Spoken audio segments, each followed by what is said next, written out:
Kuliah Hukum Anti Monopoli dan Persaingan Curang. Topik keempat dari 75 topik.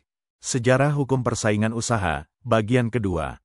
Sejarah Hukum Persaingan Usaha Uni Eropa. Saat ini Uni Eropa beranggotakan 27 negara, yang pada awalnya adalah suatu masyarakat atau community, yang dibentuk dalam komunitas batubara dan baja di Eropa, atau European Coal and Steel Community, ECSC. Diawali oleh 6 negara anggota yaitu Prancis, Jerman, Italia, Belanda, Belgia, dan Luxembourg, mengambil langkah penting yang berlatar belakang antar pemerintah, atau intergovernmentalism, dengan meletakkan kedaulatan yang terintegrasi di atas kedaulatan nasional, atau supranational authority, sebagai lembaga mandiri yang berkekuatan mengikat bagi konstituen negara-negara anggotanya. Atas kesamaan kepentingan tersebut, maka pada tahun 1951 ditandatangani perjanjian di Paris, yang dikenal sebagai ECSC Treaty atau Traktat Paris. Melalui Traktat ECSC, Community mencoba melakukan pendekatan integrasi sektor ekonomi lainnya yang pada akhirnya menuju integrasi ekonomi secara menyeluruh. Pada konferensi Menteri Luar Negeri dari 6 negara penandatanganan Traktat ECSC di Messina tahun 1955, Italia tercapai persetujuan untuk mengintegrasikan ekonomi dan terbentuklah apa yang disebut dengan European Atomic Energy Community, EURATON, dan Economic European Community, ECC, yang ditandatangani pada 1957 selanjutnya dikenal sebagai Traktat Roma. Tonggak penting lainnya terjadi pada 1986 dengan ditandatanganinya Single European Act, C yang mengarah terbentuknya Pasar Tunggal.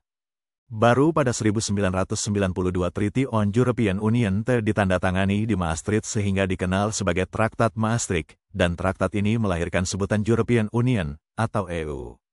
Tujuan utama dibentuknya masyarakat Eropa, atau EC, adalah terciptanya pasar bebas. Ketentuan-ketentuan khusus yang mengaturnya pada Pasal 3a, yang melarang adanya cukai, Pasal 3b, mengatur Communities Common Commercial Policy seperti dalam bidang pertanian, perikanan, dan transport, Pasal 3g, secara khusus mewajibkan community memasyarakatkan bahwa persaingan dijamin dalam internal market tidak terganggu, dan Pasal 3h, mengatur tentang perkiraan tingkat kebutuhan hukum dalam pasar bebas. Dalam pasar bebas semua sumber ekonomi harus bergerak secara bebas, tidak ada hambatan oleh batasan negara. Oleh karena itu Traktat Roma menetapkan 4 kebebasan, atau 4 freedoms, yang mengikat yaitu kebebasan perpindahan barang, kebebasan berpindah tempat kerja, kebebasan memilih tempat tinggal dan lalu lintas modal yang bebas.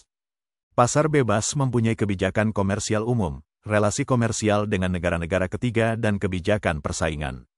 Salah satu dari ketentuan-ketentuan khusus yang mengatur pasar bebas yang mempunyai peranan sangat penting bagi masyarakat Eropa adalah hukum persaingan usaha. Dasar kebijakan hukum persaingan usaha oleh masyarakat Eropa diatur dalam Pasal 3g EC Treaty, bahwa persaingan dijamin di pasar antara anggota masyarakat Uni Eropa tidak terdistorsi. Sebagai peraturan pelaksanaan Pasal 3g EC Treaty tersebut ditetapkan di dalam Pasal 81 dan Pasal 82 EC Treaty. Di Eropa, hukum persaingan didasari oleh hukum di negara masing-masing yang disebut competition law. Pengaturan terhadap masalah persaingan terdapat dalam Perjanjian Uni Eropa, atau UE, sebab kebutuhan yang mendesak adanya jaminan persaingan bebas di pasar tunggal, atau single market. Eropa, sumber utama hukum persaingan Eropa adalah ketentuan yang terdapat dalam Perjanjian Uni Eropa. Dalam perjanjian tersebut terdapat pengaturan secara khusus tentang persaingan di bagian ketiga dengan judul Policy of the Community bab 1 dengan judul Rules on Competition di mana Section 1 mengatur tentang Rules Applying to Undertaking terdiri dari 5 pasal. Pengaturan yang lebih rinci tentang persaingan dilakukan dengan produk hukum disebut dengan Regulation, Notices, Directive, dan Decisions. Sejarah Hukum Persaingan Usaha Indonesia. Latar belakang langsung dari penyusunan Undang-Undang Anti Monopoli adalah perjanjian yang dilakukan antara Dana Moneter Internasional, IMF, dengan pemerintah Republik Indonesia, pada tanggal 15 Januari tahun 1998. Dalam perjanjian tersebut, IMF menyetujui pemberian bantuan keuangan kepada negara Republik Indonesia sebesar $43 miliar yang bertujuan untuk mengatasi krisis ekonomi dan hukum ekonomi tertentu. Hal ini menyebabkan diperlukannya Undang-Undang Anti Monopoli. Akan tetapi perjanjian dengan IMF tersebut bukan merupakan satu-satunya alasan penyusunan Undang-Undang Anti Monopoli tersebut. Sejak 1989, telah terjadi diskusi intensif di Indonesia mengenai perlunya perundang-undangan anti-monopoli. Reformasi sistem ekonomi yang luas dan khususnya kebijakan regulasi yang dilakukan sejak tahun 1980, dalam jangka waktu 10 tahun telah menimbulkan situasi yang dianggap sangat kritis. Timbulnya konglomerasi menyingkirkan pelaku usaha kecil dan menengah melalui praktik usaha yang kasar serta perusahaan untuk mempengaruhi semaksimal mungkin penyusunan undang-undangan serta pasar keuangan.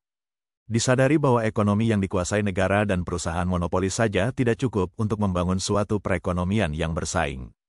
Disadari juga, hal-hal yang merupakan dasar pembentukan setiap perundang-undangan anti-monopoli, yaitu justru pelaku usaha itu sendiri yang cepat atau lambat melumpuhkan dan menghindar dari tekanan persaingan usaha, dengan melakukan perjanjian atau penggabungan perusahaan yang menghambat persaingan serta penyalahgunaan posisi kekuasaan ekonomi yang merugikan pelaku usaha yang kecil. Disadari adanya keperluan bahwa negara menjamin keutuhan proses persaingan usaha terhadap gangguan dari pelaku usaha, dengan menyusun undang-undang yang melarang pelaku usaha mengganti hambatan perdagangan oleh negara yang baru saja ditiadakan dengan hambatan persaingan swasta. Tahun-tahun awal reformasi di Indonesia memunculkan rasa keprihatinan rakyat terhadap fakta bahwa perusahaan-perusahaan besar yang disebut konglomerat menikmati pangsa pasar terbesar dalam perekonomian nasional Indonesia. Dengan berbagai cara, mereka berusaha mempengaruhi berbagai kebijakan ekonomi pemerintah, sehingga mereka dapat mengatur pasokan atau suplai barang dan jasa serta menetapkan harga-harga secara sepihak yang tentu saja menguntungkan mereka. Koneksi yang dibangun dengan birokrasi negara membuka kesempatan luas untuk menjadikan mereka sebagai pemburu rente.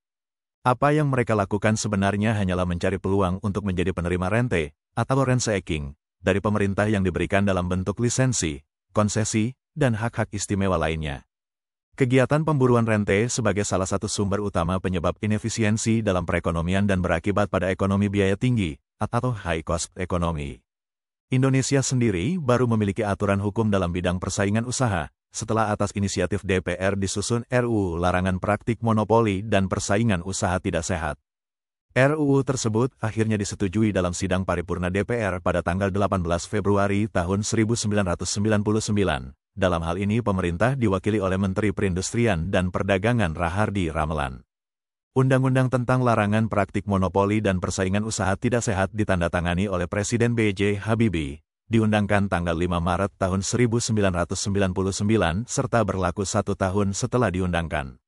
Berlakunya Undang-Undang Nomor 5 Tahun 1999 tentang larangan praktik monopoli dan persaingan usaha tidak sehat, sebagai tindak lanjut hasil sidang istimewa MPR RI yang digariskan dalam ketetapan MPR RI nomor X-MPR 1998 tentang pokok-pokok reformasi pembangunan dalam rangka penyelamatan dan normalisasi kehidupan nasional, maka Indonesia memasuki babak baru pengorganisasian ekonomi berorientasi pasar.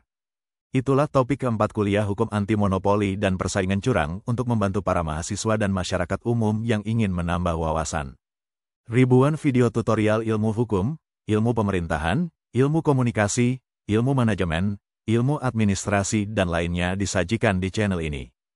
Video dituturkan dan disubtitelkan agar dapat ditonton dan dibaca sambil didengarkan. Untuk pemahaman yang lebih baik, putar dan dengarkan video tutorial berulang-ulang. Subscribe dan like, agar Anda mendapatkan update tutorial lainnya. Bagikan juga link video ini, agar teman lain juga mendapatkan manfaat channel ini. Sekian dan terima kasih. Sampai jumpa.